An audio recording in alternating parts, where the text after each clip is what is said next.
17세기 양난을 겪으면서 양난 이후에 사회적 모순을 해결하기 위한 수단으로 그 도덕과 명분이라는 걸 강조하는 식으로 발전하게 됩니다. 그래서 성리학이 절대화가 돼요. 이 절대화시킨 사람이 누구라고요? 집권당인 여당입니다. 여당. 그래서 서인 내지는 노론이 성리학을 절대화시키는 방향으로 가게 되고요. 이 와중에 나타난 정책이 북벌리니 조선중화주의니 그리고 만동묘 대보다 망한 명나라 황제에 대한 제사를 드리겠다라고 하는 그런 태도가 나타나고 했었던 겁니다. 자, 이에 반해서 실제 성리학의 어떤 해결책을 제시를 못 해준단 말이에요. 그러다 보니까 서서히 뭐가 나타나냐면 탈성리학 경향이 나타나게 됩니다. 탈성리학 경향은 주로 어디서? 야당에서 합니다. 야당. 남인 내지는 소론 같은 데서 합니다. 자, 17세기 때까지는 성리학 절대화 경향이 강하다 보니까는 이런 탈성리학 경향을 보였다가 죽은 사람이 있었다. 그게 누구다? 휴세당 하는 사람이 있다는 거죠. 이분들이 워낙 답답하니까 돌아가실 때 한마디 했다는 거예요. 아우, 저 꼴통 도저히 못 바꾸겠다. 휴세당 했다라는 겁니다. 휴세당. 자, 윤유 박세당. 이분이 뭘 보여준다? 성리학 절대화 경향을 잘 보여준다. 사문난조로 몰려갖고 죽었다라는 거죠. 윤유는 집적 돌아가시고요. 박세당은 유배 갔다가 후유증으로 돌아가십니다. 이분들의 주장은 그거였었어요. 특별한 게 아니라 사람을 따지면 이걸 절대화시킨 사람이 송시열이고요. 양송이라고 해갖고 송시열, 송중길의 대표적인 서인 내지는 노론입니다. 그리고 성리학 상대화시킨 대표 사람이 누구라고요? 휴세당 하시는 분들입니다. 자, 이분들은 이런 얘기였었어요. 왜 유학의 뜻을 주의만 안다 생각하느냐? 나도 해석할 수 있는 거 아니냐? 그러니까 유학이 원래 유학이 있다 그랬었죠. 그리고 신유학이 성리학입니다. 이게 우리나라에 이제 들어왔었던 거고 고려를 거쳐갖고 조선에 들어오면은 완전히 이기론을 익힌 관념론 쪽의 성리학으로 이제 바뀌어버린 거고요. 이때는 경세론 쪽이었었다면 이게 답이 없으면은 이걸 볼 수도 있는 거 아니냐? 원래의 유학을 원시 유학을 이걸 육경과 제자백과라고 해요. 이걸 보는데 이것도 사이비를 치는 거예요. 그러니까 요즘으로 말하면은 신약 성서만이 절대적이고 구약 성서도 보면은 이단 이렇게 말을 하는 것처럼 이제 너무 절대화된 겁니다, 이게. 그래서 이걸 봤어요. 봤는데 이게 사문을 어지럽히는 적자라고 이제 평가를 하니까 이제 이 얘기를 한 겁니다. 아니, 주의 선생님도 보니까 자기 책에 같은 책에 자기가 쓴 책 내에서도 논지가 달라지는 부분들이 있던데 본인 자체도 오타가 생기고 오류가 생기는데 왜 그걸 절대적으로 바라보느냐. 이분도 이걸 해석할 때 잘못 해석할 수 있는 거 아니냐. 그럼 내가 원전을 직접 한번 봐보겠다. 맞는지 틀리는지 그랬더니 안 돼 그러는 거예요. 자, 그 정도입니다. 그 정도. 왜 주의만 안다 생각하느냐. 내가 주의가 있었던 세상에 태어났었어도 나는 주의 선생님한테 질문을 했을 것이다. 선생님 그거는 이렇게 해석하는 게 맞지 않나요? 이 정도 질문도 안 되느냐라고 이제 말하는 건데 안 돼 이제 그렇게 하는 겁니다. 자, 됐고요. 자, 근데 이 변화는 어디서 나타나냐면요. 집권당 내부에서 이제 변화가 나타나게 됩니다. 그래서 이 변화가 이제 크게 촉발시킵니다. 자, 서울은 이제 누가 다 차지했다고요? 노론이 일당 독주하고 있고요. 여기서 밀린 당이 누구죠? 남인하고 소론이 밀렸겠죠. 소론은 이제 완전 약체고. 소론은 강화도와 더불어 이 서해안권으로 이제 가갖고 경기도, 강화도, 경기도 서해안권에서 이제 학문 활동하는 존재가 됐고요. 남인은 몰려서 내려가갖고 지방으로 낙향하는데 경상도까지 가는 게 아니라 이 경기도 지방으로 낙향하게 돼요. 그래서 남인, 그래서 이 남인을 이제 경기남인, 근기남인이라고 해요. 근기남인. 여기는 이제 노론밖에 없다 보니까 이 사람들이 사행을 떠나게 되는데 사행을 갈 때 그 자제들을 데려갈 수 있거든요. 이때 따라갔었던 자제들을 중심으로 변화된 청의 현실을 목도하는 겁니다. 자, 그러면서 이제 깜짝 놀란 거예요. 이 조선에서 퍼뜨리고 있었던 그 관념 있잖아요. 청나라 사람들은 아무데나 길에다 똥 싸고 의복도 정제돼 있지 않고 위아래 분별도 없고 남녀간에 분별도 없고 이 논리가 하나 맞지 않는 거예요. 실제 가보니까. 그래서 이때 갔었던 사람들을 중심으로 이제 의문을 제기하기 시작하는 겁니다.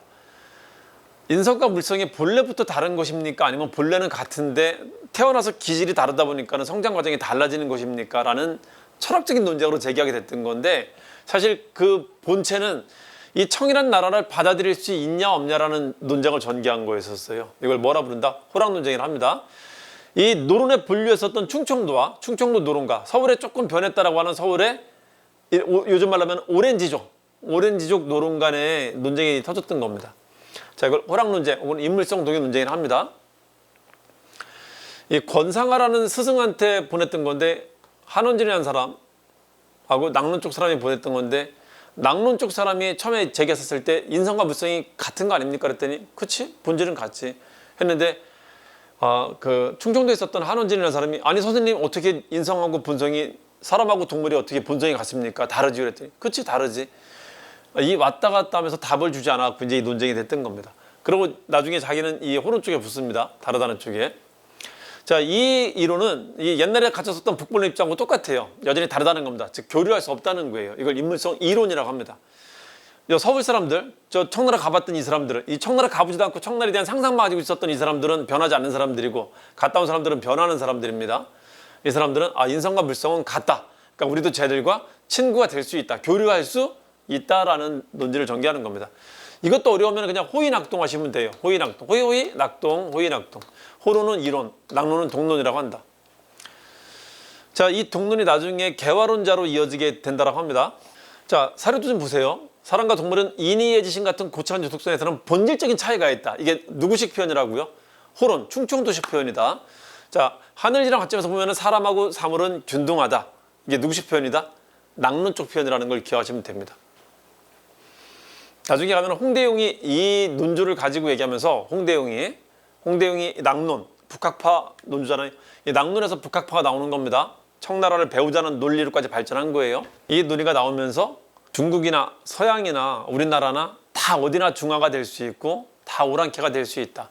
하늘의 입장에서 바라보면은 다 거기서 거기라는 거야. 사람이 개미 보듯이 그냥 거기서 거기라는 겁니다. 거기서 우열논하지 말라라는 거예요. 조금만 더 전개해 드릴게요. 그래서 북학파라고 하는 실학자 하나가 대두하는 걸 지금 봤습니다. 하나만 더 얘기할 겁니다. 여기가 서울인데요. 서울에서 밀려난 사람들이 남인이라 했었잖아요. 남인이 이 경기도에 포진하게 되는데 이 사람들은 내려와서 뭐를 목도하게 되냐면은 농촌의 현실을 목도하게 됩니다.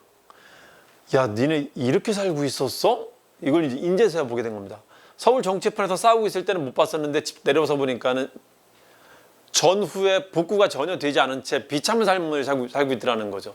그래서 우리가 해야 될 가장 급한 문제는 성략을 절대화시키는 게 아니라 이 양난 이후의 사회 모순을 도덕으로 극복하려고 노력하는 게 아니라 실제 이 사람들이 필요한 뭔가 개혁을 해줘야 된다는 겁니다. 이 사람들한테 뭔가 실제 고쳐주고 지워주고 바꿔주고 해야 된다는 거예요.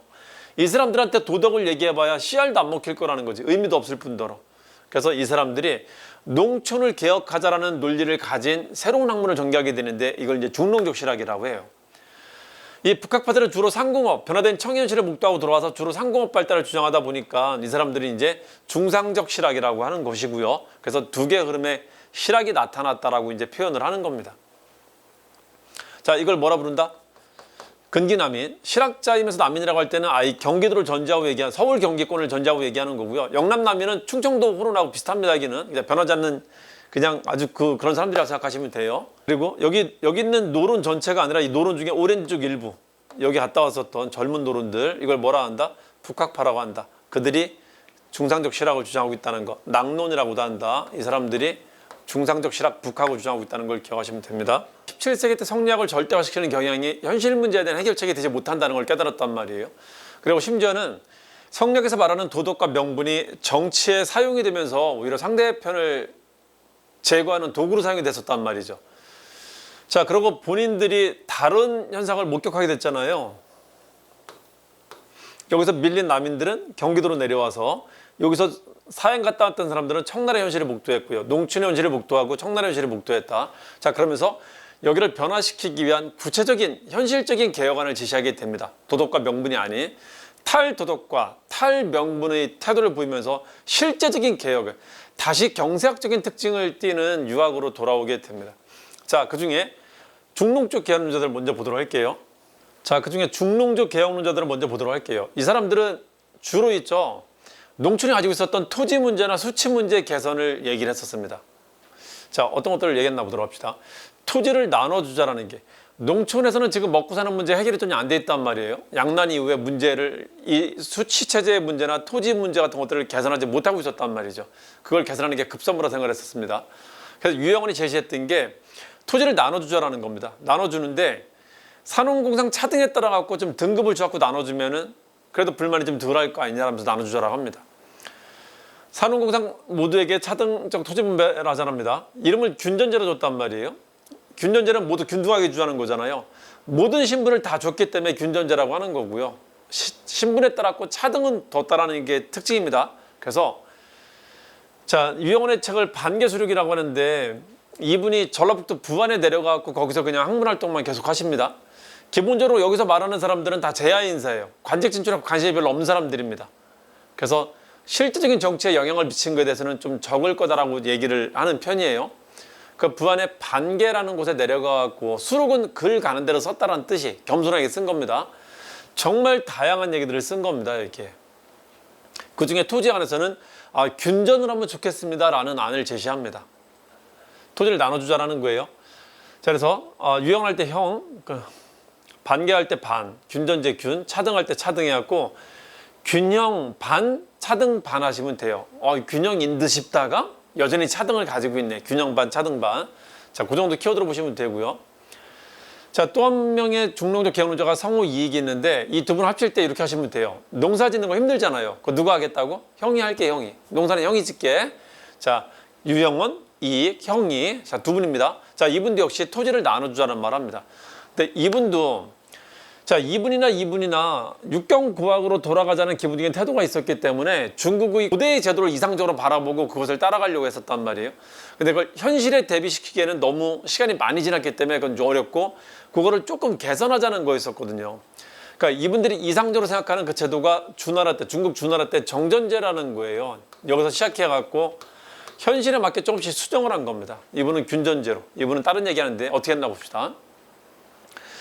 농촌의 사람들이 못 먹고 사는데 가장 중요한 건 땅이 없기 때문인데 혹은 세금으로 너무 많이 뜯기기 때문인데 이걸 고쳐야 된다는 겁니다. 근데 땅이라는 것은 힘 있는 사람이 점점 지 땅을 넓혀가고 힘없는 사람들은 돈 좀 빌렸다가 사채 좀 빌렸다가 결국 그거 말려갖고 땅을 이 사람들한테 뺏기고 있다는 거죠.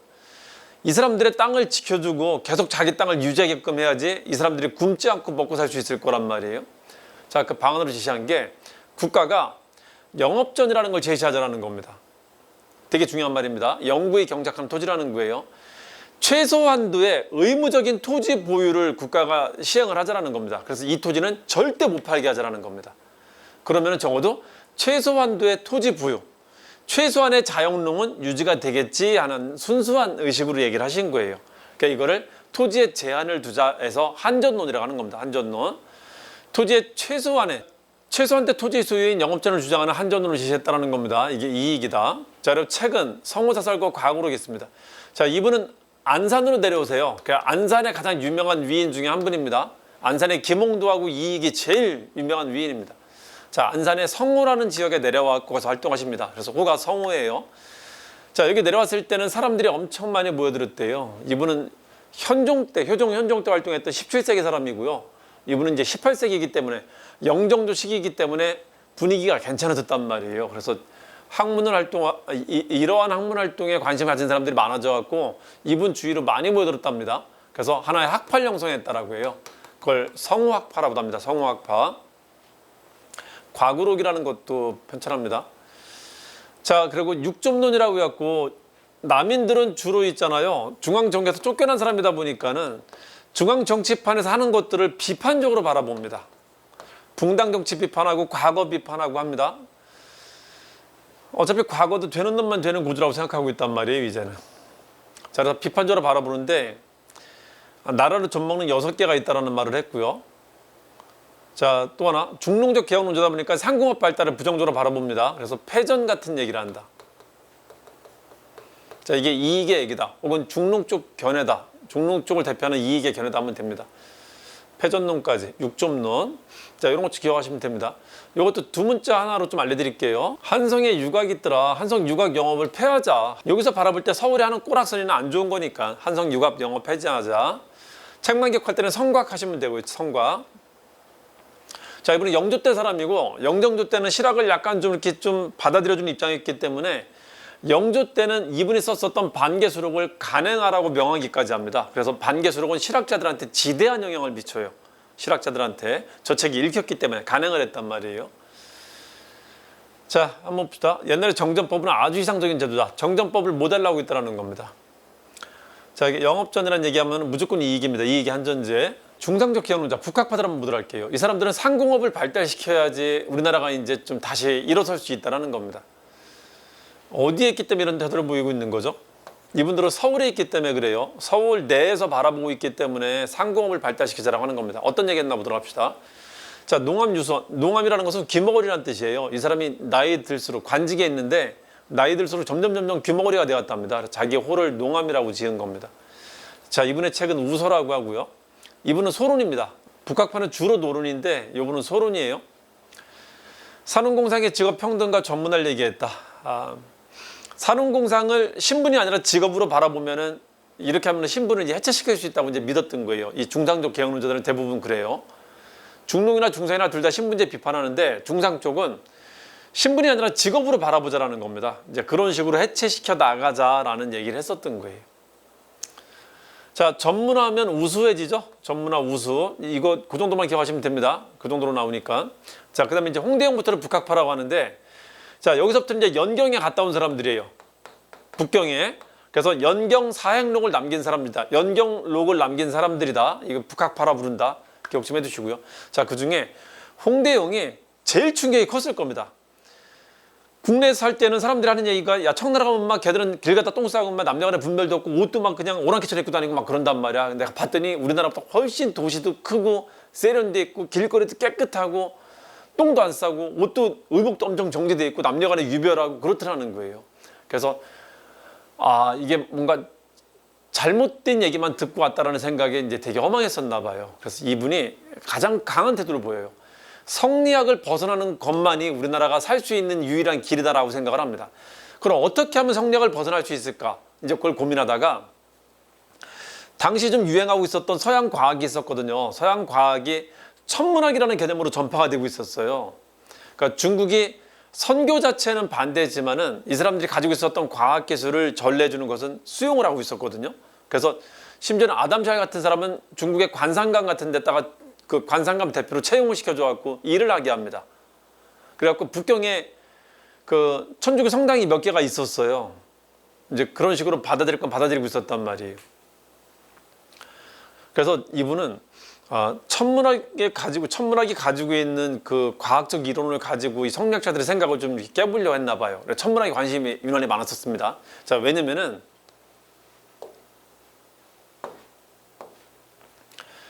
자, 당시 조선인들의 세계관은 이랬었습니다. 중앙에는 화라는 게 존재하고요. 주변에는 9개 오랑캐가 있다는 겁니다. 평면적인 세계관이자 바뀌지 않는 절대론적인 세계관이에요. 항상 이 중심은 바뀌지 않는 겁니다. 이 화가 누구다? 이게 중국입니다. 우리도 오랑캐예요. 그나마 오랑캐 중에 우월한 오랑캐가 되기 위해서는 이 화를 잘 배우면 된다는 겁니다. 세상은 바뀌지 않는 구조니까.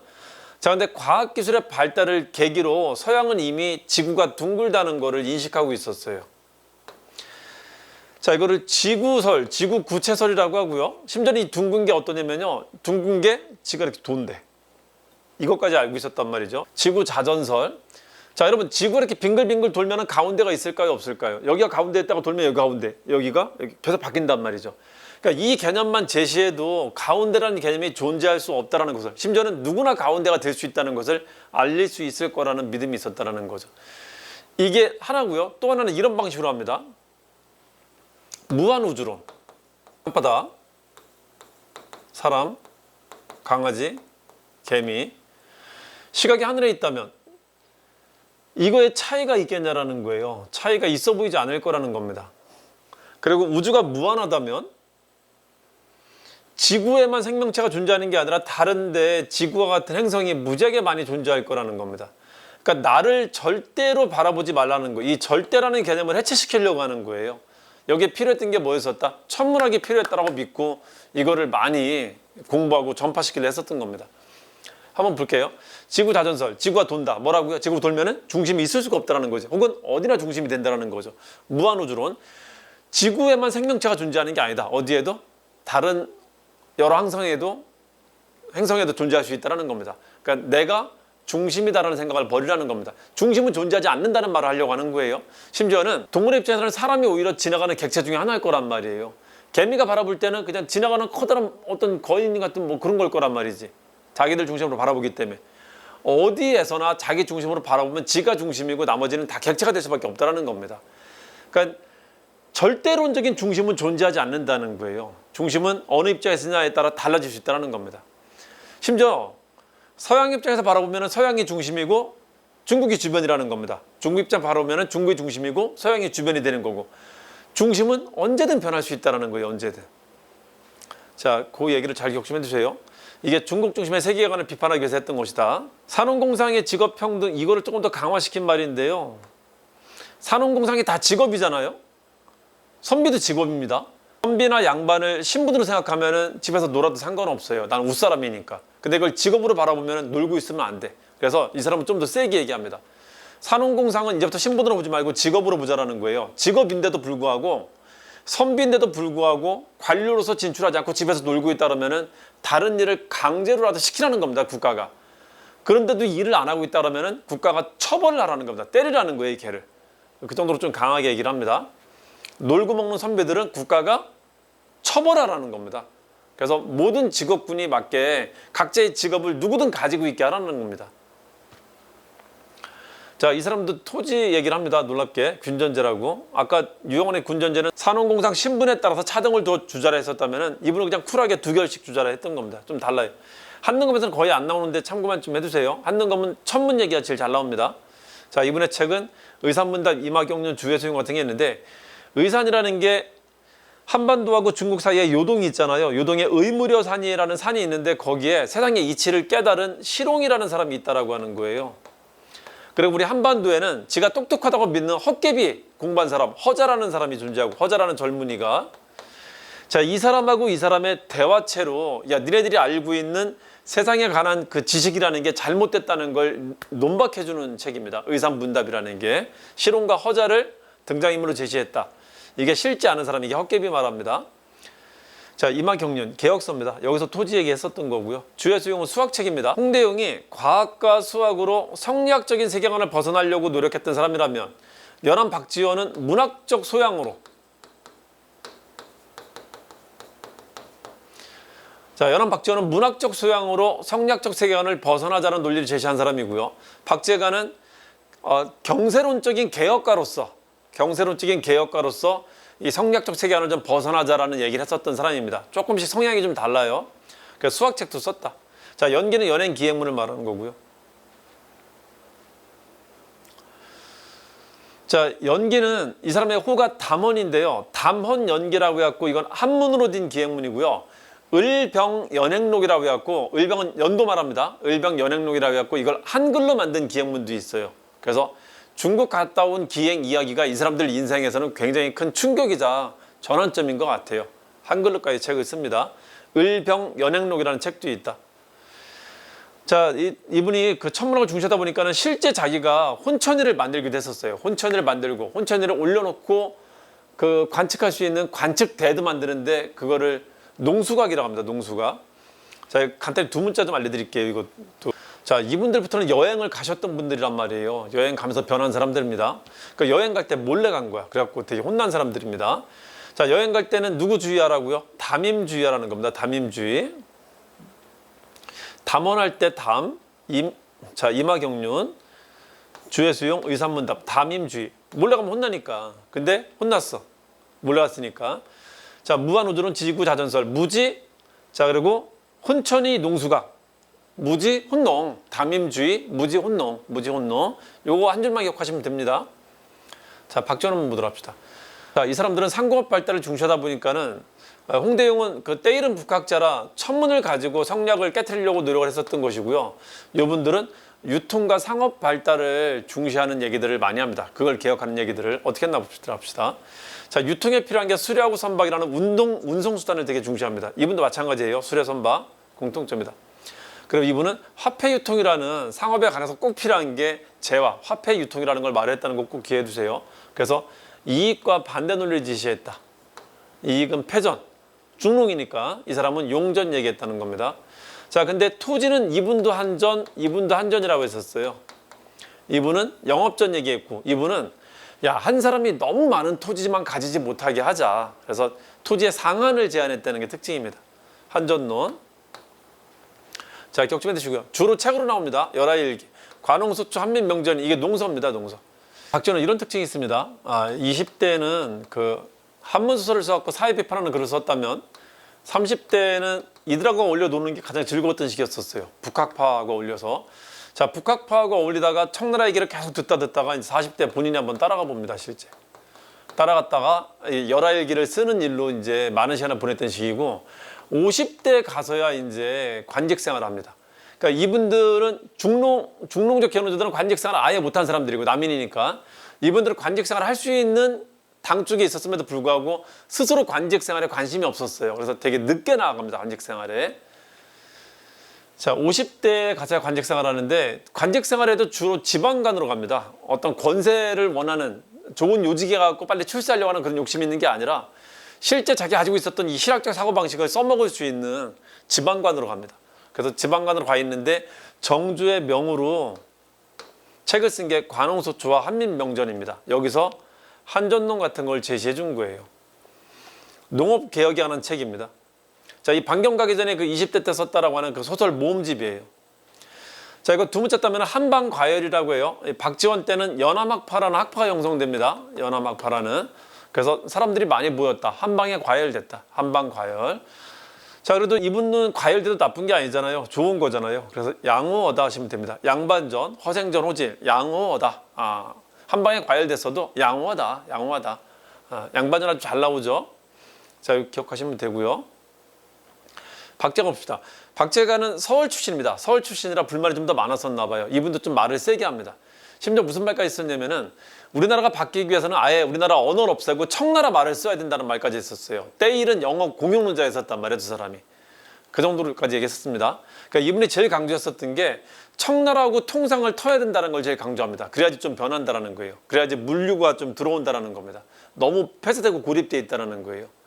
자, 그리고 또 하나가 절약을 강조하지 말고 오히려 소비를 얘기하라는 겁니다. 소비를 해야지 여공들이 먹고 살고, 여공들이 먹고 살면은 돈이 좀 더 돌고, 그럼 산업이 돌고 이렇게 될 거라는 거예요. 여공뿐만이 아니라 공장, 무슨 기술자 이런 사람들이 이제 먹고 살 수 있는 길이 된다는 겁니다. 쓰고 해야지. 이걸 비유를 샘에다 비유합니다.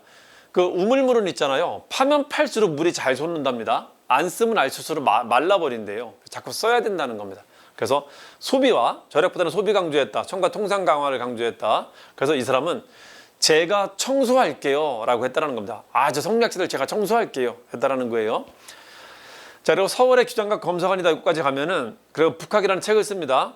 제가 책에다가 북석유 책에다 석유 뿌리고 청소할게요. 북석유 청소 이렇게 하시면 돼요. 이게 박제가입니다.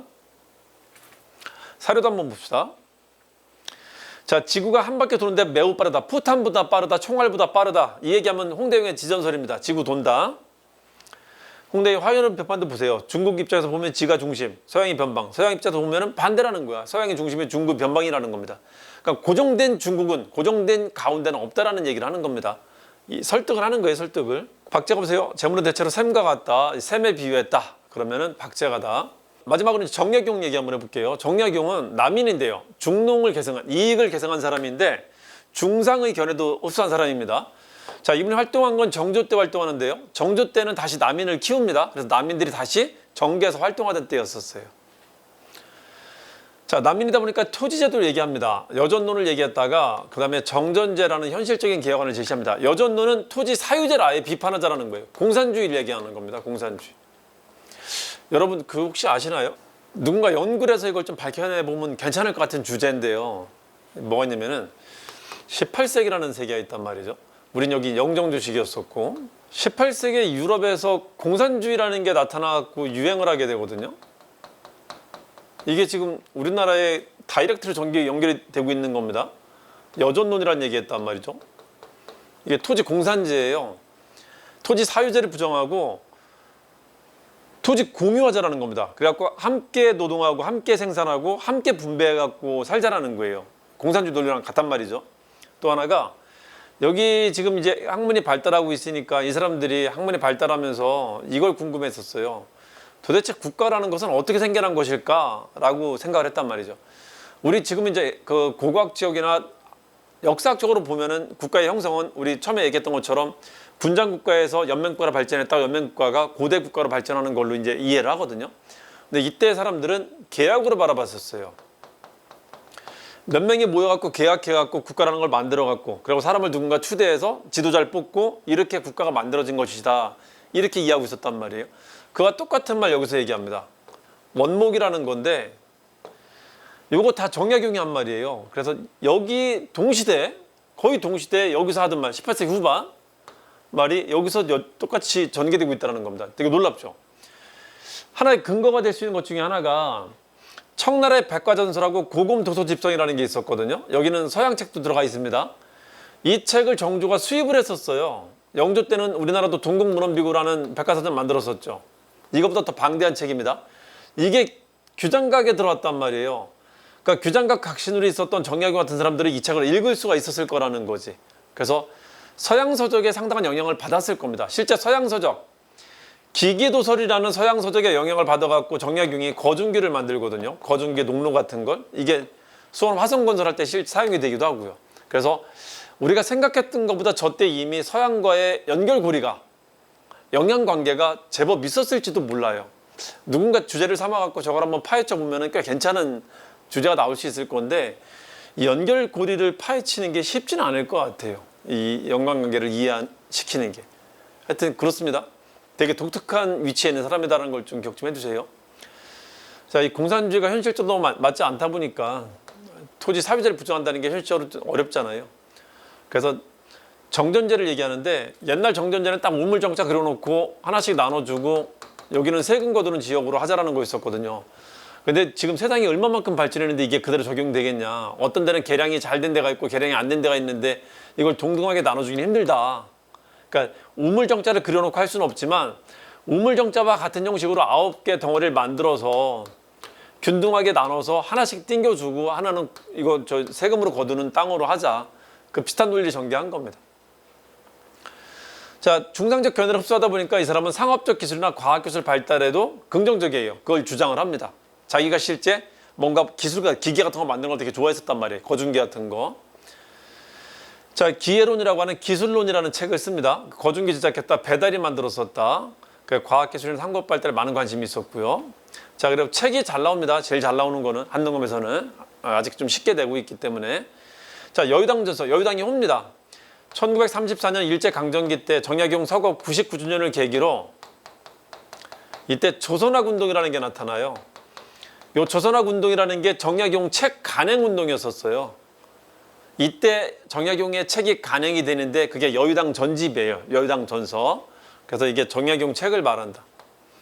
자, 이 안에 들어가 있는 많은 책들입니다. 경세유표, 목민심서, 세상을 경영하는 글이라는 겁니다. 목민심서는 목민간이 마음에 담아둬야 될 이야기를 말하는 거고요. 지방간, 지방개혁서 말하는 거고, 흠음신서는 이제 형법에 관한 개혁서를 말하는 거고요. 원목이 그거예요. 사회개혁론. 원래 목자는, 원래 지방간은 하면서 지방간이 나타나게 된 계기를 말한 건데 몇 명이 추대해갖고 면장 뽑고, 몇 명이 추대해서 군수 뽑고, 몇 명이 추대해갖고 도지사 뽑고, 몇 명이 추대해갖고 왕을 뽑고 이런 식으로 생겼다라는 거예요. 똑같은 얘기잖아 이거. 뭐가 달라 여기랑. 루소 사회개혁론 같은 거랑. 특이하단 말이죠. 자, 아방강이 있고, 자, 나아자 다라방자, 우리나라 강역을 고정한다는 거고, 마가에 통할 때 이가 마마, 홍역을 말합니다. 그 당시 가장 무서운 전염병이 홍역이었었단 말이에요. 이 홍역에 대한 치료법, 바이러스를 누가 발견하게 되냐면요, 영국인 레너라는 사람이 발견하게 돼요. 이 사람이 사실은 지금 그 의료 윤리에 따르면 이제 안 되는 것을 사용한 건데, 개념은 그렇습니다. 원래 그 전염병이 생겼을 때 그거를 막는 제일 좋은 방법은 항체 만드는 거잖아요. 그러니까 내가 걸리는 겁니다. 약하게 걸리면 되는 거예요.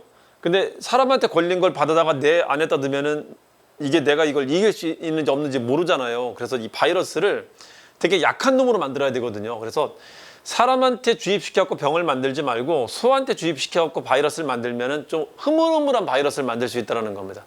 그런 다음에 이 바이러스를 접종을 시키자는 거예요, 사람한테. 그럼 내가 이제 항체를 형성시킬 거라는 거지. 그 정도는 충분히 이긴다라는 거죠. 이게 우두예요, 우두. 소했다 한다는 겁니다. 우두 기법을 처음 한 게 영국인 레너라는 사람인데 이걸 처음 소개한 책, 이것도 그 봐. 비슷한 시기라니까, 같은 시기. 왜 이렇게 전파 속도가 빠른지 모르겠어요. 이게 마가베통에 처음 소개돼요.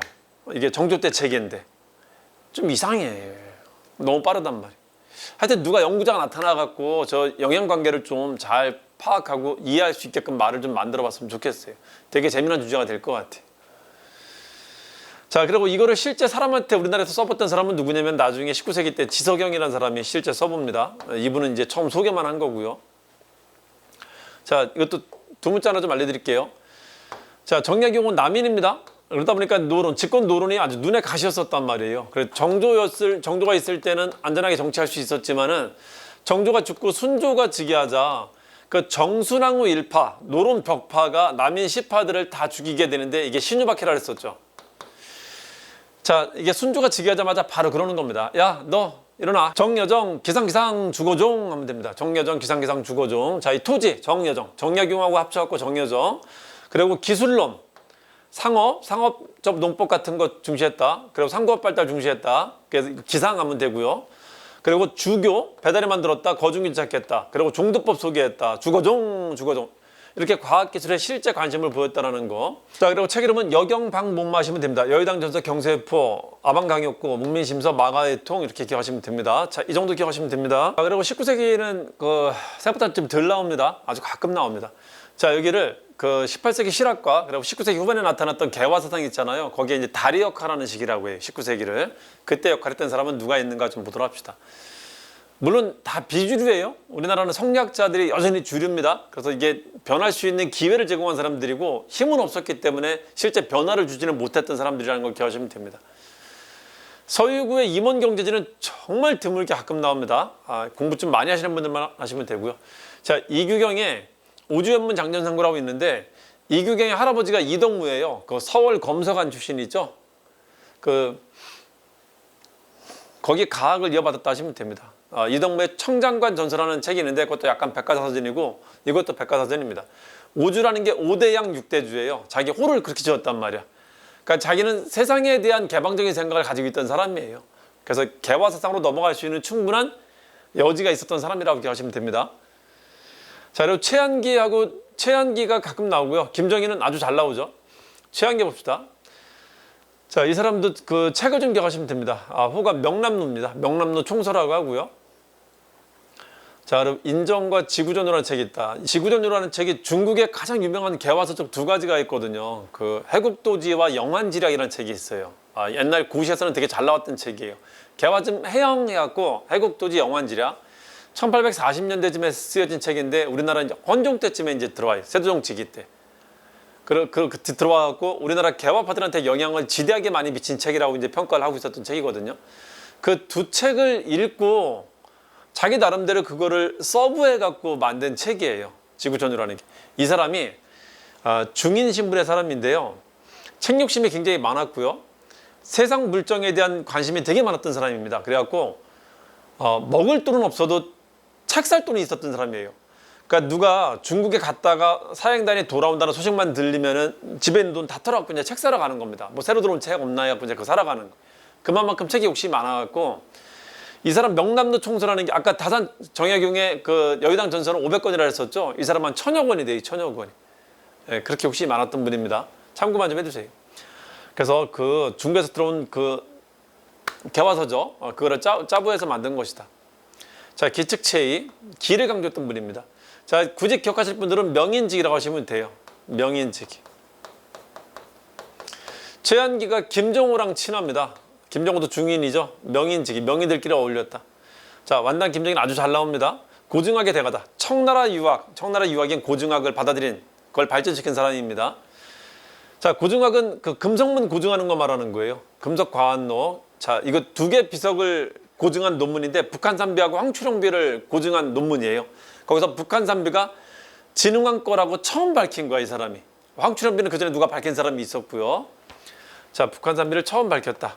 아주 잘 나오죠. 추사체, 세안도 이것도 잘 나오죠.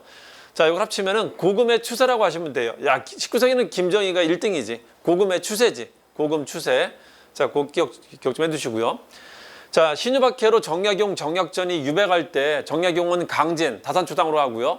자, 이분은 흑산도로 갔는데 흑산이라는 말이 듣기 싫었대요. 무슨 검으로 흑사 쓰냐 좀 듣기 싫어갖고 거무륵자와 같은 말인 자자를 바꿔 쓴 겁니다. 자산이라고. 흑산도 말아요. 자선어부, 흑산도의 물고기 족보 그런 뜻입니다. 우리나라 최초의 해양생태 보고서입니다. 저거 예전에 영화로도 한번 나왔었죠. 정약전입니다. 정씨일가. 십자가는 제가 붕당을 설명할 때 되게 잘 쓰는 건데 흔히 사색붕당이라고 하거든요. 노소, 남북 하는 건데 노론이 절대화시키는 물이고요. 나머지가 상대화시키는 물인데 서로는 양명학으로.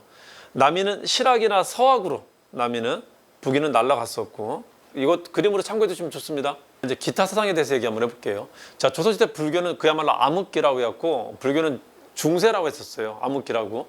자, 그나마 불교가 좀 폈었던 시기가 언제냐면은 유교왕 시기 때는 철저하게 불교 탄압받았었고요. 그나마 불교왕시라 불리던 시기가 있었는데 조선 세조 때입니다.